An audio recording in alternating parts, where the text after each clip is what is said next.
Hey legends, in this video I'm going to run you through my drum tracking setup, so all the mic preamps I use, the different microphones I use and what drums I use them on, and any other little tips that I can think of that might help you achieve a better drum recording.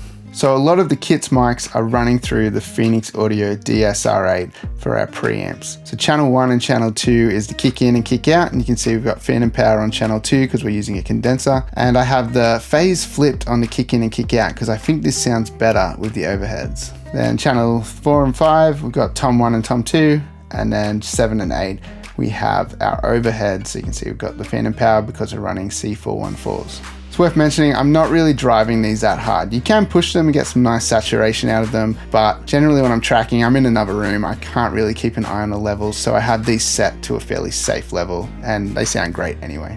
But sometimes pushing the snare or the kick does sound pretty good. For my hats and ride spot mics, I have them running through the Universal Audio 4710, so these first two channels here, and then we also have a room mic out in the hallway, which I'll show you in a second, which is running through the third channel.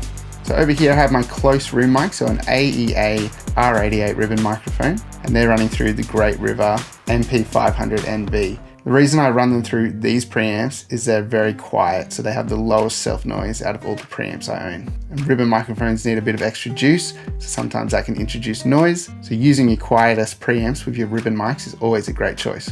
And lastly, we have the snare top and bottom running through the SSL6 500 series channel. And the reason I have them running through this rather than the DRS8 is I like that I can just boost a little bit of EQ here. So you can see we've got a bit of a boost on the top and the low end here, on the snare top and the bottom, just to kind of give them a little bit of color in the way. And I don't do any compressing while tracking, and that's about it. Before you do anything, before you put any mics on, although I already have my mic set up, tune your drums. So get your drums in the room, set them up, give them a good tune, make sure they sound great before you do anything else.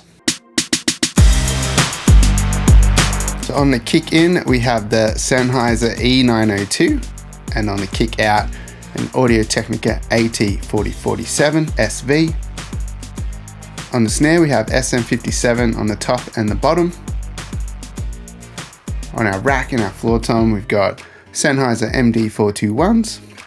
Our spot mics on the ride and the hats, we're using AKG C451Bs. And on the overheads, we have the AKG C414 XLS Mark II. For our close room mic, we're using the AEA R88 ribbon mic. And down this hallway, we've got a nice little ambience mic using the Lawton Audio FC387. Some of you might be wondering, how do I control the session when I'm in a different room? So I have the Logic Remote app, which when you open up and you have your Mac and your phone connected to the same Wi-Fi, then you can control certain parameters within the session. You can set up markers and drag your way through it, turn your phone sideways, gets a bunch of options. But mostly I'm just using it to navigate the session, hit record, play, stop, and that's about it. But very useful for being in a different room and being able to keep tracking and not have to run backwards and forwards.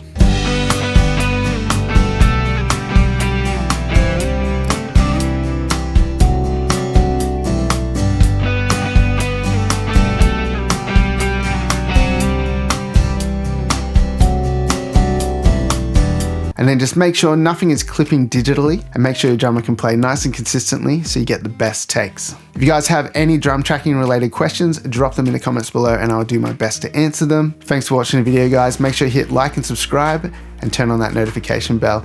And if you want to support the channel, make sure you check out the description below where you can go to my website and check out my drum samples. If you're keen to watch another video where I do a quick mix demonstrating how to achieve separation and clarity in a mix, then make sure you click on that link above and check that one out.